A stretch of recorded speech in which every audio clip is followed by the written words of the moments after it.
ನಮಸ್ಕಾರ ಸ್ನೇಹಿತರೆ, ನಾನು ನಿಮ್ಮ ಪ್ರೀತಿಯ ಲತಾ ನವೀನ್. ಸ್ನೇಹಿತರೆಲ್ಲರೂ ಕೂಡ ಹೇಗಿದ್ದೀರಾ? ಚೆನ್ನಾಗಿದ್ದೀರಾ ಅಂತ ಭಾವಿಸ್ತೀನಿ. ನಾನು ಕೂಡ ಚೆನ್ನಾಗಿದ್ದೀನಿ. ನೀವೆಲ್ಲರೂ ಕೂಡ ಚೆನ್ನಾಗಿರ್ತೀರಾ ಅಂತ ಭಾವಿಸ್ತಾ ಇವತ್ತಿನ ಈ ಒಂದು ವಿಡಿಯೋನ ಪ್ರಾರಂಭ ಮಾಡ್ತಾ ಇದ್ದೀನಿ. ಇವತ್ತು ಭಾನುವಾರ, ಸೊ ನಾನು ವಿಡಿಯೋನ ಸ್ವಲ್ಪ ಲೇಟಾಗಿ ಅಪ್ಲೋಡ್ ಮಾಡ್ತಾ ಇದ್ದೀನಿ ಅಂತಲೇ ಹೇಳ್ಬೋದು. ನಾಳೆಯಿಂದ ಬೆಳಗ್ಗೆ ಒಂದು ಸಂಜೆ ಒಂದು ವಿಡಿಯೋನ ಅಪ್ಲೋಡ್ ಮಾಡ್ತಾ ಹೋಗ್ತೀನಿ. ನೀವೆಲ್ಲರೂ ಹೇಳಿರೋ ಹಾಗೆ ಸಿಲ್ವರ್ ಜ್ಯುವೆಲರಿ ವಿಡಿಯೋಗಳಾಗಿರ್ಬೋದು ಅಥವಾ 1 ಗ್ರಾಮ್ ಗೋಲ್ಡ್ ಜ್ಯುವೆಲರಿ ವಿಡಿಯೋಗಳಾಗಿರ್ಬೋದು, ಜೊತೆಗೆ ಸೊ ಇನ್ನೊಂದು 916 ಮಾಂಗಲ್ಯ ಸರ ವಿಡಿಯೋಗಳು, ಲೈಟ್ ವೇಟ್ ನೆಕ್ಲೇಸ್ಗಳಾಗಿರ್ಬೋದು, ಪ್ರತಿಯೊಂದು ವಿಡಿಯೋಗಳನ್ನು ನಿಮ್ಮ ಜೊತೆ ಶೇರ್ ಮಾಡ್ತೀನಿ. ಹಾಗೆ ಗೃಹಲಕ್ಷ್ಮಿ ಯೋಜನೆ ಅಪ್ಡೇಟ್ಗಳನ್ನು ಕೂಡ ಕೊಡ್ತಾ ಹೋಗ್ತೀನಿ. ಪ್ರತಿಯೊಬ್ಬರು ವಿಡಿಯೋಗಳನ್ನ ನೋಡಿ ಸಪೋರ್ಟ್ ಮಾಡಿ. ಸೊ ಇವತ್ತು ಸಂಡೇ ಆಗಿರೋದ್ರಿಂದ ಎಲ್ಲರೂ ಕೂಡ ಬ್ಯುಸಿ ಇರ್ತೀರಾ, ಅಥವಾ ಸ್ವಲ್ಪ ಜನ ಹೊರಗಡೆ ಹೋಗ್ತಾ ಇರ್ತೀರಾ, ಸ್ವಲ್ಪ ಜನ ರೆಸ್ಟ್ ಮಾಡ್ತಾ ಇರ್ತೀರಾ, ಫಂಕ್ಷನ್ಗಳನ್ನ ಅಟೆಂಡ್ ಮಾಡ್ತಾ ಇರ್ತೀರಾ ಅಂತಲೇ ಹೇಳ್ಬೋದು. ಹಾಗಾಗಿ ವಿಡಿಯೋನ ಅಪ್ಲೋಡ್ ಮಾಡೋದು ಲೇಟ್ ಆಯಿತು ಅಂತಲೇ ಹೇಳ್ಬೋದು. ಹಾಗಾಗಿ ಈಗ ವಿಡಿಯೋನ ಮಾಡ್ತಾ ಇದ್ದೀನಿ. ಸೊ ನೀವೆಲ್ಲರೂ ಕೂಡ ಚೆನ್ನಾಗಿದ್ದೀರ ಅಂತ ಭಾವಿಸ್ತಾ ವಿಡಿಯೋನ ಸ್ಟಾರ್ಟ್ ಮಾಡ್ತಾ ಇದ್ದೀನಿ. ಎಲ್ಲರಿಗೂ ಕೂಡ ಹ್ಯಾಪಿ ಸಂಡೇ.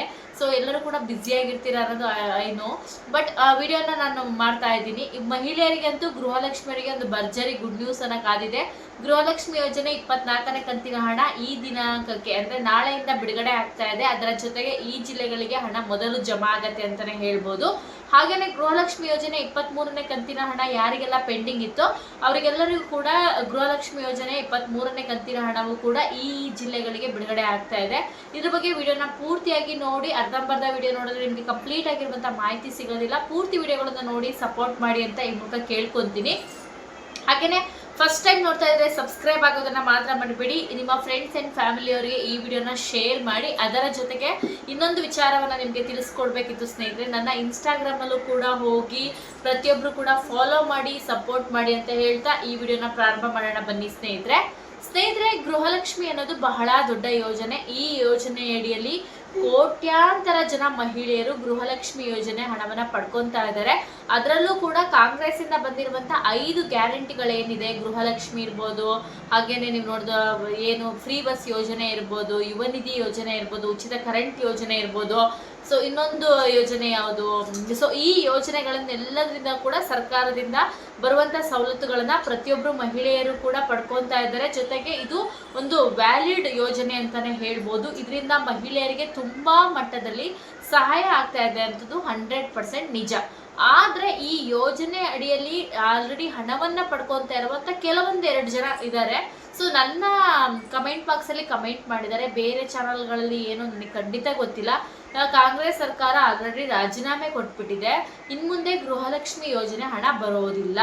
ಸೊ ಇದನ್ನ ಯಾಕೆ ಈ ಫೇಕ್ ಸುದ್ದಿಗಳನ್ನ ಹಬ್ಬಿಸ್ತಿರೋ, ಅಥವಾ ಕಮೆಂಟ್ ಬಾಕ್ಸ್ ನಿಮಗೆ ಫ್ರೀ ಇದೆ ಅಂತ ಕಮೆಂಟ್ ಮಾಡ್ತಾ ಇದ್ದೀರೋ, ನೀವು ಹೇಳ್ತಾ ಇರೋದು ಸುಳ್ಳು. ನೀವು ಫೇಕ್ ವಿಡಿಯೋ ಮಾಡ್ತಾ ಇದ್ದೀರಾ. ಗೃಹಲಕ್ಷ್ಮಿ ಯೋಜನೆ ಆಲ್ರೆಡಿ ಕ್ಯಾನ್ಸಲ್ ಆಗಿದೆ, ಕಾಂಗ್ರೆಸ್ ಸರ್ಕಾರ ರಾಜೀನಾಮೆ ಕೊಟ್ಬಿಟ್ಟಿದೆ ಅಂತ ಕಮೆಂಟ್ ಮಾಡ್ತಾರೆ. ಇದು ಎಷ್ಟು ನಿಜ, ಎಷ್ಟು ಸುಳ್ಳ? ಯಾಕೆ ಈ ಥರ ಕಮೆಂಟ್ ಪಾಸ್ ಮಾಡ್ತಾ ಇದ್ದೀರಾ? I don't know. ಬಟ್ ಯಾಕೆ ಹೇಳ್ತಾ ಇದ್ದೀನಿ ಅಂದರೆ, ಈ ಥರ ನೆಗೆಟಿವ್ ಮೆಸೇಜ್ಗಳನ್ನ ಮಾಡಬೇಡಿ, ಅಥವಾ ನೆಗೆಟಿವ್ ವಿಷಯಗಳನ್ನ ಸ್ಪ್ರೆಡ್ ಮಾಡಬೇಡಿ.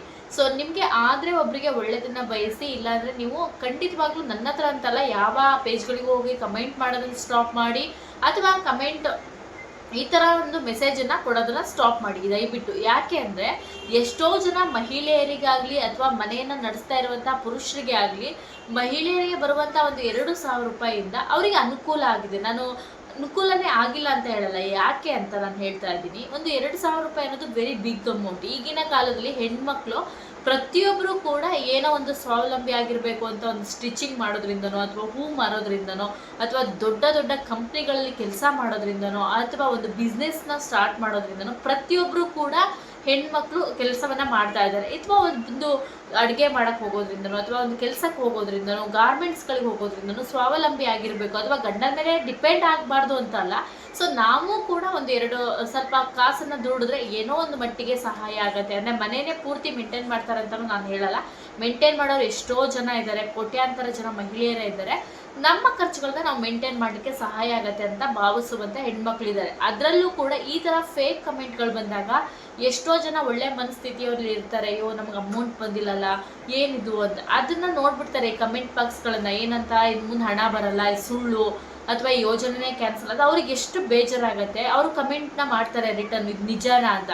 ಅವಾಗ ನಿಮ್ಮ ಹತ್ರ ರಿಪ್ಲೈ ಕೊಡೋಕ್ಕೆ ಕಮೆಂಟ್ ಬಾಕ್ಸ್ ಓಪನ್ ಇರೋದಿರಲಿ ಹೋಗಲಿ, ಅದು ನಿಜನ ಸುಳ್ಳು ಅಂತ ಹೇಳೋಷ್ಟು ನಿಮಗೆ ಒಂದು ಮಾನವೀಯತೆ ಇರಲ್ಲ ಅಥವಾ ಒಂದು ಏನು ಹೇಳ್ತಾರೆ ಬುದ್ಧಿನೇ ಇರಲ್ಲ ಅಂತ ಹೇಳ್ಬೋದು. ಯಾಕಂದರೆ ಈ ಥರ ಫೇಕ್ ಕಮೆಂಟ್ಗಳನ್ನ ಮಾಡಬೇಡಿ ದಯವಿಟ್ಟು. ಎಷ್ಟೋ ಜನ ಇದನ್ನ ನಂಬ್ಕೊಂಡಿದ್ದಾರೆ ಅಂತ ನಾನು ಹೇಳಲ್ಲ, ಒಂದು ಚಿಕ್ಕ ಮಟ್ಟಿಗೆ ಸಹಾಯ ಆಗ್ಬೋದು ಅನ್ನೋದಕ್ಕಿದ್ದಾರೆ. ಹಾಗೆ ಎಷ್ಟೋ ಜನ ಟ್ಯಾಬ್ಲೆಟ್ ಖರ್ಚಿಗೆ ಉಪಯೋಗ ಆಗುತ್ತೆ ಅನ್ನೋರು ಎಷ್ಟೋ ಜನ ಇದ್ದಾರೆ. ಆ ಒಂದು ಕಾರಣಕ್ಕೋಸ್ಕರ ಹೇಳ್ತಾ ಇದ್ದೀನಿ, ದಯವಿಟ್ಟು ಈ ಥರ ಸುಳ್ಳು ಸುದ್ದಿಗಳನ್ನ ಹಬ್ಬಿಸ್ಬೇಡಿ. ಪ್ರತಿಯೊಬ್ಬರು ಕೂಡ ನಾನು ಒಂದು ವಿಡಿಯೋ ಮಾಡ್ತಾ ಇದ್ದೀನಿ ಅಂದರೆ ನಾನು ಕೂಡ ನನಗೆ ಗೊತ್ತಿರುವಂತಹ ಮಟ್ಟಿಗೆ ಸ್ವಲ್ಪ ವಿಷಯಗಳನ್ನು ತಿಳ್ಕೊಂಡೆ ನಾನು ನಿಮ್ಗೆ ವಿಡಿಯೋಗಳನ್ನ ಮಾಡ್ತಾ ಇರ್ತೀನಿ.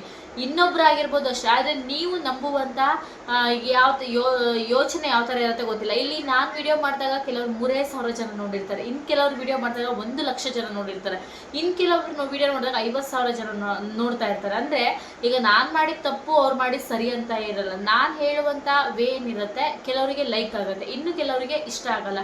ಇನ್ನು ಕೆಲವರು ಯಾವ ಥರ ಯೋಚನೆ ಮಾಡ್ತಾರೆ ಅಂದರೆ ನನ್ನ ಮೈಂಡ್ ಸೆಟ್ಟು ಅಥವಾ ನನಗೆ ಗೊತ್ತಿರುವಂಥ ಒಂದು ಮೈಂಡ್ ಸೆಟ್ಟಲ್ಲಿ ನಿಮ್ಗೆ ಹೇಳ್ತೀನಿ. ಇನ್ನು ಕೆಲವರು ಯಾವ ರೀತಿ ಯೋಚನೆ ಮಾಡ್ತಾರೆ ಅಂದರೆ ಅವ್ರು ಚೆನ್ನಾಗಿ ರೆಡಿ ಆಗಿಬಿಟ್ಟು ಅಥವಾ ತುಂಬ ಸ್ಟೈಲಾಗಿ ವಿಡಿಯೋ ಮಾಡ್ತಾ ಇದ್ದಾರೆ ಅಂದರೆ ಇವ್ರು ಹೇಳ್ತಾ ಇರೋದು 100% ನಿಜ ಅಂತ. ಅಥವಾ ನಾವು ಏನೂ ರೆಡಿ ಆಗ್ದೇನೆ ಅಥವಾ ನಾವು ಹೇಗಿರ್ತೀವಿ ನ್ಯಾಚುರಲ್ ಆಗಿ ಅಥವಾ ನಮಗೆ ಹೇಗೆ ಅಷ್ಟೊಂದೆಲ್ಲ ಟೈಮ್ ಇರಲ್ಲ, ನಾವು ಹೇಗೆ ವಿಡಿಯೋ ಮಾಡ್ತೀವಿ ಅದು ಅವ್ರು ಹೇಳ್ತಾ ಇರೋದು ಸುಳ್ಳು ವಿಷಯ ಅಂತ. ಈ ಥರ ಮೈಂಡ್ ಸೆಟ್ ಜನ ಸಾಕಷ್ಟು ಜನ ಇದ್ದಾರೆ. ಸೊ ಇದನ್ನು ನೀವು ಫಸ್ಟು ತಲೆಯಿಂದ ಹೊರಗೆ ತೆಗೆದುಹಾಕಿ. ಎಲ್ಲರೂ ಹೇಳುವ ವಿಚಾರ ಒಂದೇ ಆಗಿರುತ್ತೆ. ಅದು ನಿಮಗೆ ಅವರು ರೆಡಿ ಆಗಿಬಿಟ್ಟು ಮಾಡ್ತಾ ಇದ್ದಾರೆ ಅಂದ ತಕ್ಷಣ ಅದಕ್ಕೂ ಅವ್ರು ಅಷ್ಟೇ ಪೇಷನ್ಸ್ ಕೊಡಬೇಕು. ಇದನ್ನು ರೆಡಿಯಾಗದೇ ಮಾಡ್ತಾ ಇದ್ದೀವಿ ಅಂದರೆ ನಾವು ಕೂಡ ಅಷ್ಟೇ ಪೇಷನ್ಸಿಂದ ವಿಡಿಯೋನ ಮಾಡಬೇಕು. ಇಲ್ಲಿ ಎರಡೇ ಡಿಫ್ರೆನ್ಸು, ಒಬ್ಬರು ರೆಡಿ ಆಗಿಬಿಟ್ಟು ಮಾಡಿರ್ತಾರೆ, ಇನ್ನೊಬ್ಬರು ರೆಡಿ ಆಗಿಬಿಟ್ಟು ಮಾಡಿರಲ್ಲ. ಸೊ ವಿಷಯ ಒಂದೇ ಆಗಿರುತ್ತೆ, ಬಟ್ ನೀವು ಇಲ್ಲಿ ವಿಷಯದ ಬಗ್ಗೆ ಗಮನ ಕೊಡಲ್ಲ. ಇಲ್ಲಿ ಯಾರು ಹೇಗೆ ವಿಡಿಯೋನ ಮಾಡ್ತಾ ಇದ್ದಾರೆ, ಯಾರು ಹೇಗೆ ರೆಡಿ ಆಗಿದ್ದಾರೆ ಅದ್ರ ಬಗ್ಗೆ ನೀವು ಗಮನ ಕೊಡ್ತೀರಾ. ಅದನ್ನು ದಯವಿಟ್ಟು ಬಿಟ್ಬಿಡಿ. ಸೊ ರೆಡಿ ಆಗಿಬಿಟ್ಟು ನೀವು ಮಾಡಿ, ನಿಮಗೂ ವ್ಯೂಸ್ ಬರ್ಬೋದು ಅಂತ ಹೇಳೋರು ಎಷ್ಟೋ ಜನ ಇದ್ದಾರೆ.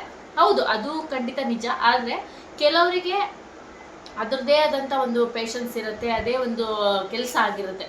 ಇನ್ನು ಕೆಲವರಿಗೆ ಅದಷ್ಟು ಪೇಷನ್ಸ್ ಇಲ್ಲದೆ ಇರ್ಬೋದು, ಅದು ಕೂಡ. ಹಾಗೆ ಇನ್ನು ಕೆಲವರಿಗೆ ರೆಡಿ ಆಗೋದಂದರೆ ತುಂಬ ಇಷ್ಟ ಇರ್ಬೋದು, ಇನ್ನು ಕೆಲವರಿಗೆ ರೆಡಿ ಆಗೋದಂದರೆ ಇಷ್ಟ ಇಲ್ಲದೆ ಇರ್ಬೋದು, ಅದು ಕೂಡ. ಸೊ ಯಾವತ್ತೇ ಆಗಲಿ ನಾವು ಈ ಒಂದು ಗಾದೆ ಇದೆಯಲ್ಲ, ನಾವು ಬೆಳ್ಳಗಿರೋದಲ್ಲ ಹಾಲಲ್ಲ. ಹಾಗೆಯೇ ವಿಷಯ ಏನೇ ಇರಲಿ ದಯವಿಟ್ಟು ವಿಷಯದ ಮಾಹಿತಿ ಎಲ್ಲಿರುತ್ತೆ ಅಲ್ಲಿ ಜನ ಕಿವಿ ಕೊಡಲಿ ಅಂತ ನಾನು ಹೇಳ್ತೀನಿ. ಈ ಥರ ಕಮೆಂಟ್ ಮಾಡೋರನ್ನ ದಯವಿಟ್ಟು ನಂಬೇಡಿ. ಹಾಗೆ ಗೃಹಲಕ್ಷ್ಮಿ ಯೋಜನೆ 23ನೇ ಕಂತಿನ ಹಣ ರಿಲೀಸ್ ಆಗುತ್ತೆ, ನಾಳೆಯಿಂದ ಖಾತೆಗಳಿಗೆ ಬರುತ್ತೆ. ದಯವಿಟ್ಟು ಚಿಂತೆ ಮಾಡಬೇಡಿ. ಹಣ ಬರೆದಿದ್ದವರು ನಮ್ಗೆ ಯೋಜನೆ ಕ್ಯಾನ್ಸಲ್ ಆಗಿದೆ, ನಮ್ಗೆ ಬರುತ್ತೋ ಇಲ್ವೋ ಅಂತ. ಡೆಫಿನೆಟ್ಲಿ ಆಗಿ ಬರುತ್ತೆ. ಬಂದ ತಕ್ಷಣ ನೀವೆಲ್ಲರೂ ಕೂಡ ಹಣವನ್ನು ಪಡ್ಕೊಳ್ಳಿ, ವರಿ ಮಾಡ್ಕೊಳಕ್ಕೆ ಹೋಗಬೇಡಿ ಬರದೇ ಇದ್ದವರು. ಹಾಗೆ ಗೃಹಲಕ್ಷ್ಮಿ ಯೋಜನೆ 24ನೇ ಕಂತಿನ ಹಣವು ಕೂಡ ನಾಳೆಯಿಂದ ಬಿಡುಗಡೆ ಆಗುತ್ತೆ. ಸೊ ಈ ಎಲ್ಲ ಜಿಲ್ಲೆಗಳಿಗೂ ಕೂಡ ಬಿಡುಗಡೆ ಆಗುತ್ತೆ. ಪ್ರತಿಯೊಂದು ಈ ಜಿಲ್ಲೆ ಆ ಜಿಲ್ಲೆ ಅಂತಲ್ಲ, ಎಲ್ಲ ಜಿಲ್ಲೆಗಳಿಗೂ ಹಣ ಬರುತ್ತೆ. ಸೊ ಹಣ ಬಂದ ತಕ್ಷಣ ಮೆಸೇಜ್ ಮಾಡಿ. ಹಾಗೆ ಇನ್ಸ್ಟಾಗ್ರಾಮಲ್ಲಿ ಫಾಲೋ ಮಾಡೋದು ಮಾತ್ರ ಮರಿಬೇಡಿ ಅಂತ ಹೇಳ್ತಾ, ಸೊ ವಿಡಿಯೋನ ಸಬ್ಸ್ಕ್ರೈಬ್ ಮಾಡಿ, ಲೈಕ್ ಮಾಡಿ, ಶೇರ್ ಮಾಡಿ. ನನ್ನ ವಿಡಿಯೋನ ಹೊಸದಾಗಿ ನೋಡ್ತಾ ಇದ್ದರೆ ದಯವಿಟ್ಟು ಸಬ್ಸ್ಕ್ರೈಬ್ ಮಾಡಿ, ಸಪೋರ್ಟ್ ಮಾಡಿ, ನಿಮ್ಮ ಫ್ರೆಂಡ್ಸ್ ಆ್ಯಂಡ್ ಫ್ಯಾಮಿಲಿ ಜೊತೆಗೆ ಶೇರ್ ಮಾಡಿ ಅಂತ ಹೇಳ್ತಾ ನೆಕ್ಸ್ಟ್ ವಿಡಿಯೋದಲ್ಲಿ ಮತ್ತೊಮ್ಮೆ ಸಿಗ್ತೀನಿ. ನಿಮ್ಮೆಲ್ಲರಿಗೂ ಕೂಡ ಧನ್ಯವಾದಗಳು. Happy Sunday. ನಮಸ್ಕಾರ. Thank you.